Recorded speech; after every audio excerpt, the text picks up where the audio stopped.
ملائکتہ یصلون علی النبی یا ایھا الذین آمنوا صلوا علیہ وسلموا تسلیما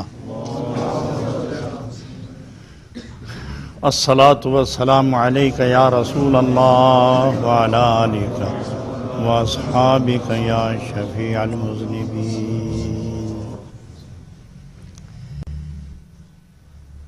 معزز حاضرین، بڑی سعادت اور بہجت افزا کیفیت ہے کہ اس ماہ مقدس میں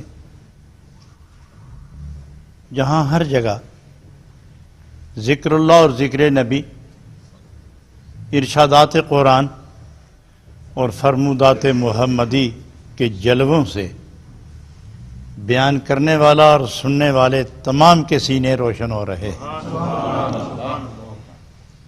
یہ سارا مہینہ تصوف کی جلوہ گری کا مہینہ ہے۔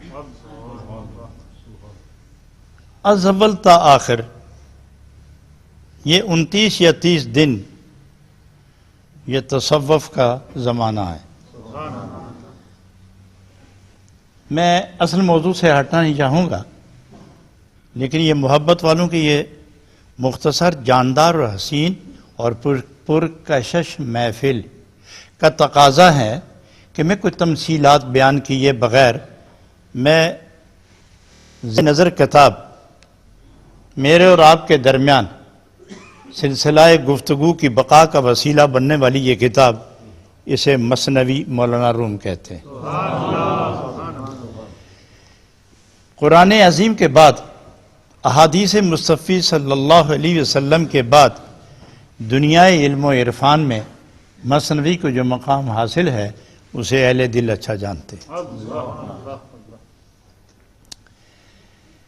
حضرت جلال الدین رومی، یہ ان کا لقب ہے، اصل نام ان کا محمد ہے۔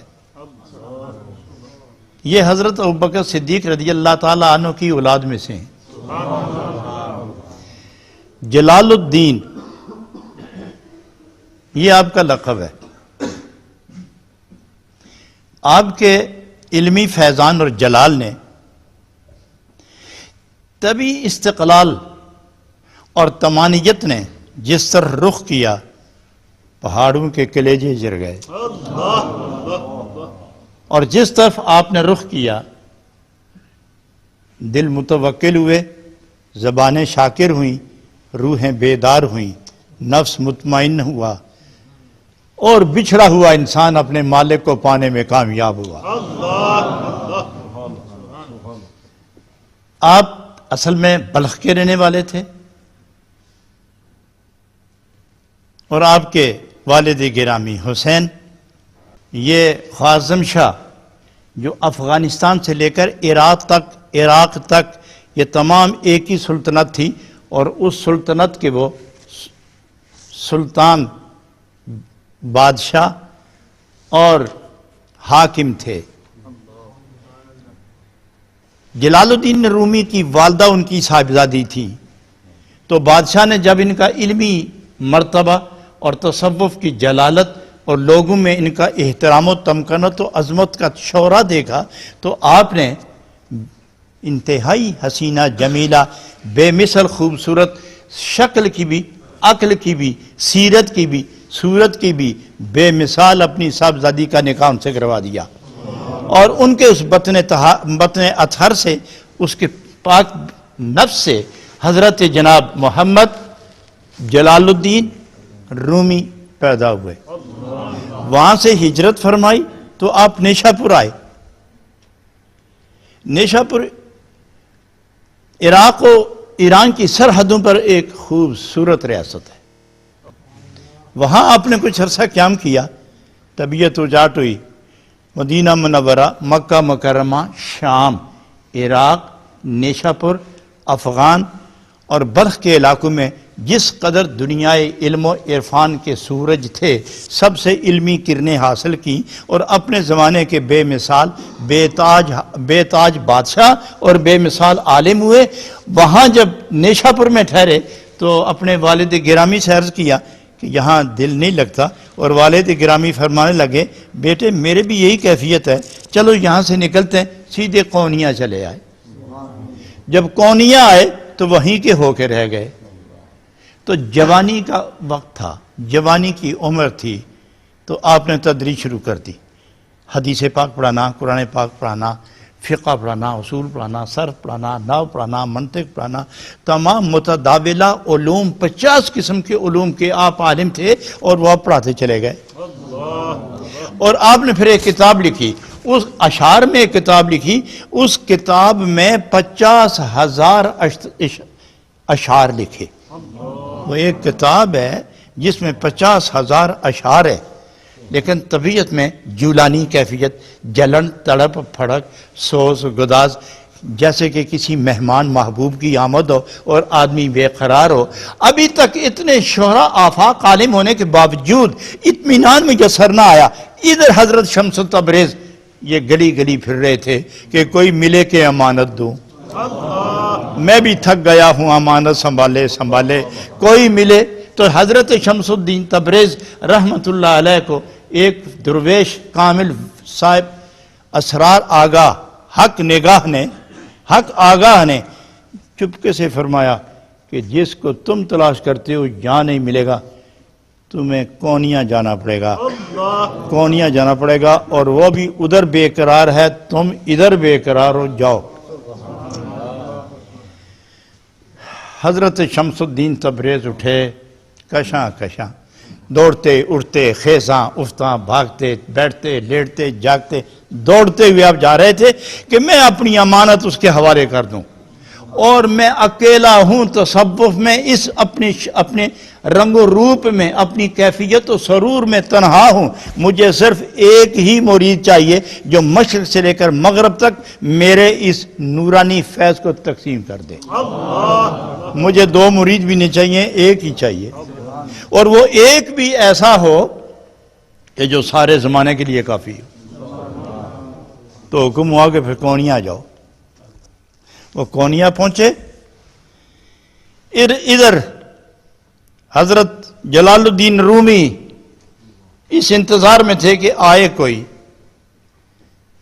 دل کو جلائے، کوئی محبت کا شراب پلائے، کوئی نشہ چڑھائے، کوئی پردے ہٹائے، کوئی مجھے میرے محبوب سے ملائے۔ ادھر یہ دعا کرتے گئے کہ مجھے میری مرضی کا مرید ملے، میں سارا خزانہ اس کے حوالے کروں۔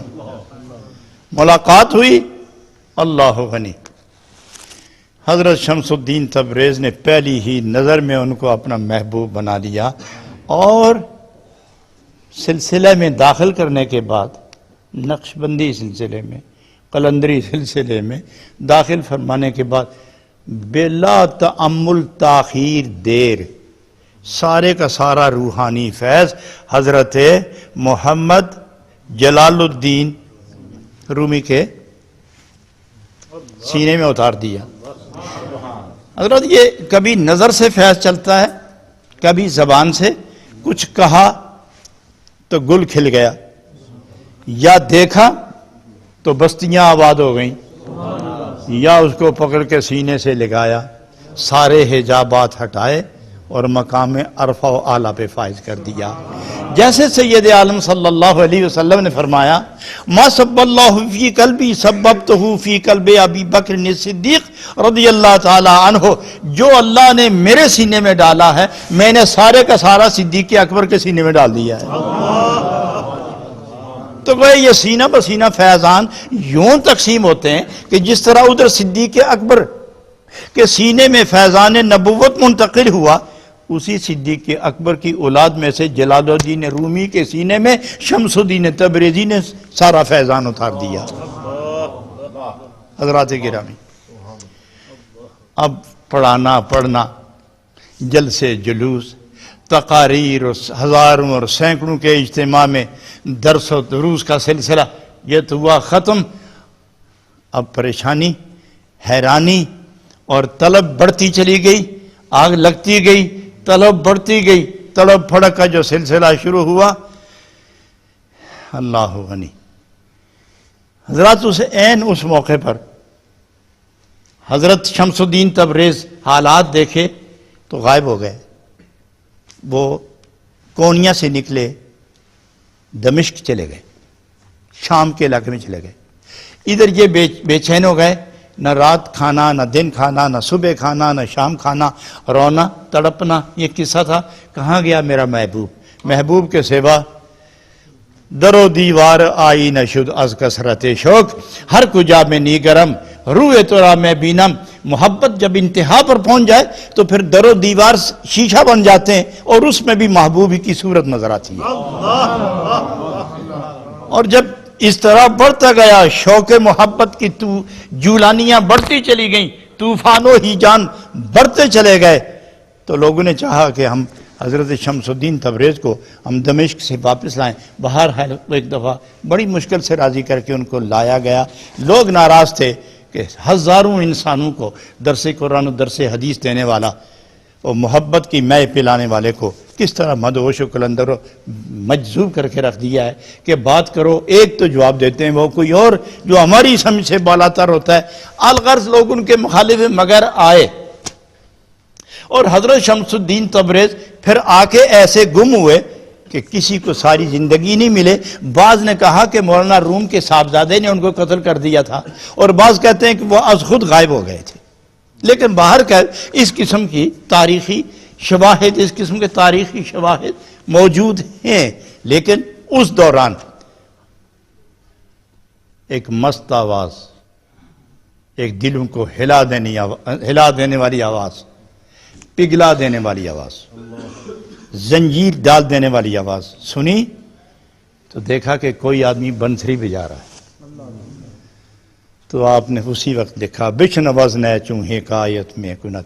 اور مثنوی شریف کا سب سے پہلا شعر جو ہے وہ بھی یہی ہے, بشنوز نے چوں حکایت میں کنت وز جدائی ہا شکایت می کند. تو گویا یہ آغاز شعر یہی ہے, اسی سے آپ نے اس کتاب کا اپنے جذبات کا آغاز فرمایا. تو آپ بڑے پیار سے لکھتے ہیں بشنوز نے چوں حکایت می کند وز جدائی ہا شکایت میں کند. اور پڑھنے والے اکثر لوگ جو وجد و حال میں پڑھتے ہیں وہ تو بڑی لے سے بڑے ترنم سے پڑھتے ہیں, لیکن میں بہرحال ان کی نقل کرتے ہوئے میں تھوڑا سا انداز بدل کے بات کرتا ہوں. بشنوز نے چوں حکایت می کند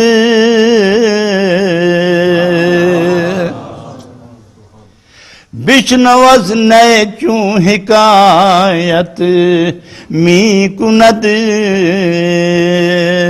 وز جدائی ہا شکایت می کند وز جدائی ہا شکایت می کند. سبحان اللہ و بحمدہ. شاد فرماتے ہیں گوشے ہوش رکھنے والوں, کلام سمجھنے میں امتیاز برتنے والوں, عقل صحیح رکھنے والوں, ذرا غور تو کرو. سلیم الفطرت مزاج لوگ, میں تمہیں دعوت دیتا ہوں سوچ تو کرو, یہ بنسری کی آواز ہے, یہ کیا کہہ رہی ہے؟ کسی نے کہہ دیا بنسری کی آواز تو نہیں. اگر بنسری کی آواز ہے تو ہم چھوڑتے ہیں بنسری کو, وہ بولتی کیوں نہیں؟ یہ تو جس نے پھونک ماری وہ اس کا درد ہے, وہ رو رہا ہے. جس نے پھونک ماری وہ رو رہا ہے. تو آپ نے فرمایا اگر وہی رو رہا ہے تو پھر میں یہ سوٹی دیتا ہوں, کہو کہ منہ کے ساتھ لگا کے پھونک مارے, ہم اس کے رونے کا اندازہ کر لیں گے.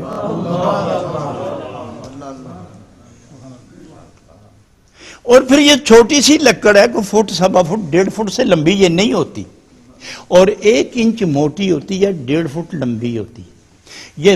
یہ اس درخت میں سے جس کا وہ تنا بہت صاف ہو, باریک چھلکا ہو, تنا بہت صاف ہو, داغدار نہ ہو, اس کو کاٹتے ہیں اور سائے میں خشک کرتے ہیں,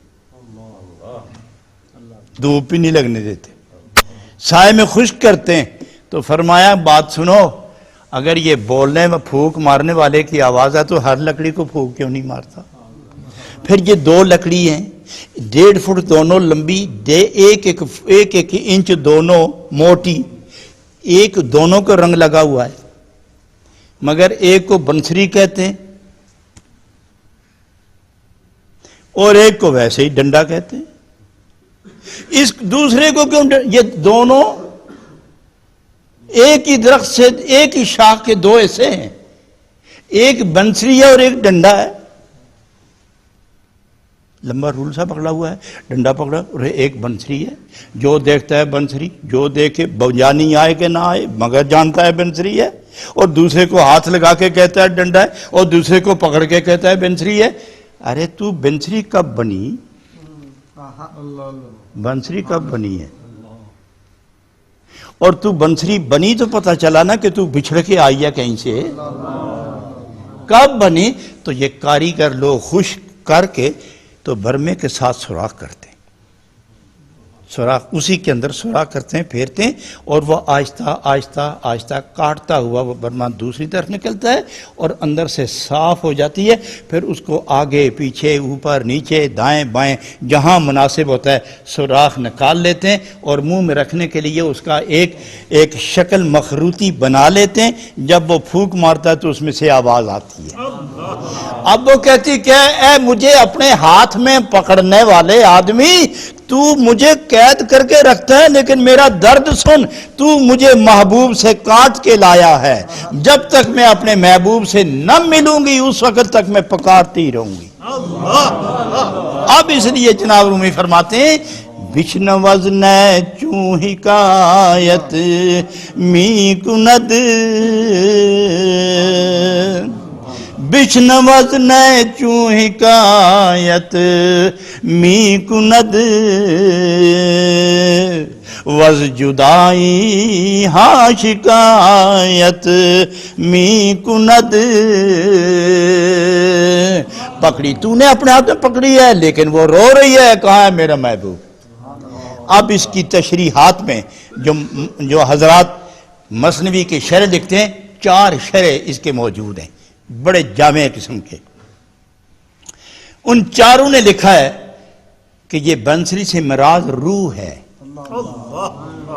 بنسری سے مراد روح ہے، اور پکڑنے جس نے ہاتھوں میں پکڑ رکھا ہے اس سے مراد جسم ہے، جسم اور جگہ کا، روح اور جگہ کی، روح قرب خدا کی لذتوں سے آشنا مخمور رہنے والی، صبح شام جلووں کی بہار دیکھنے والی، صبح شام محبوب کے دیدار سے فیضیاب ہونے، جب سے اتر کے تیرے اندر آئی ہے یہ روح قید ہو گئی ہے، صبح و شام فریاد کر رہی ہے کہ کاش کہ میں تجھ سے آزادی اور رہائی حاصل کروں، پھر میں اپنی منزل پہ جا کے اپنے بچھڑے ہوئے محبوب کو دیکھ لوں۔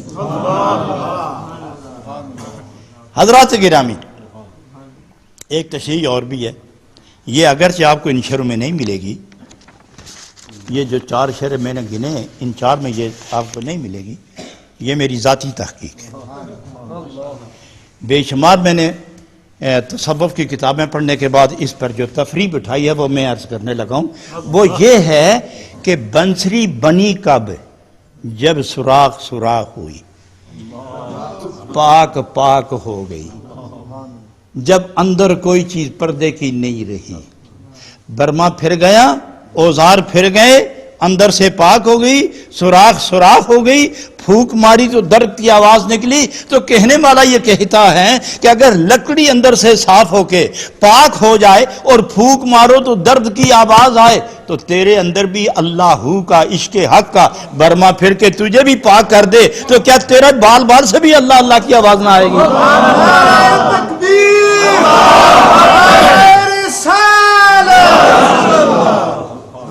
اللہ اللہ۔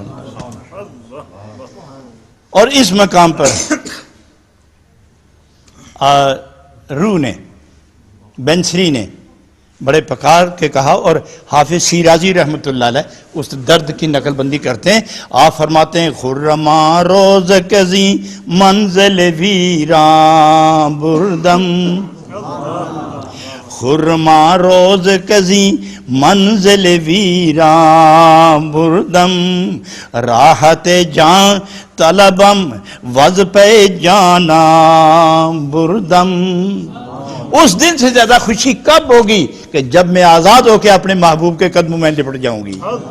الغرض یہ ساری جو کہانی ہے یہ روح اور جسم کی ہے، اور جناب مولانا روم رحمت اللہ علیہ نے انسان کو انسانیت کے درجے پر فائز دیکھنے کے لیے بینسری کا ذکر درد چھیڑ کر یہ سمجھانا چاہا تھا کہ تم بھی اللہ کے ذکر اور عشق رسول میں ڈوب کر ایک مر کے نئی زندگی حاصل کرو، تاکہ جو پردے ہیں یہ ختم ہو جائیں، جو رکاوٹیں ہیں یہ دور ہو جائیں، جو حجاب ہے یہ ختم ہو جائے، جو کثافت ہے یہ دور ہو جائے. اور جب تم بالکل پاک ہو جاؤ گے، صاف ہو جاؤ گے، تو ازلی پاک کی بارگاہ میں تم رسائی حاصل کر لو گے. اور جب درمیان میں سے پردے اٹھ جائیں گے تو محبوب حقیقی آپ کو اپنے جمال کا دیدار عطا فرما دے گا. بشن وزن چوں حکایت مید وز جدائی ہا شکایت میں کند.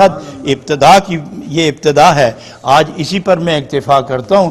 کل انشاءاللہ اسی اشعار کے جو تشریحی طور پر آگے لکھا گیا انشاءاللہ اس کی تحقیق و تشریح ہوگی. دروشی پڑھیے اللہم صلی علی سیدنا محمد وعلی آل سیدنا محمد وبارک وسلم وصلی علیہ. اور اگر تراویح کا سلسلہ نہ ہوتا، رمضان نہ ہوتا، تو میں بات اور بھی چھیڑ کے لمبی کرتا. وہ اس لیے چاہتا ہوں کہ بات تھوڑی ہو مگر اچھی ہو. لڈو اچھا بنا ہوا تو ایک بھی کافی ہے.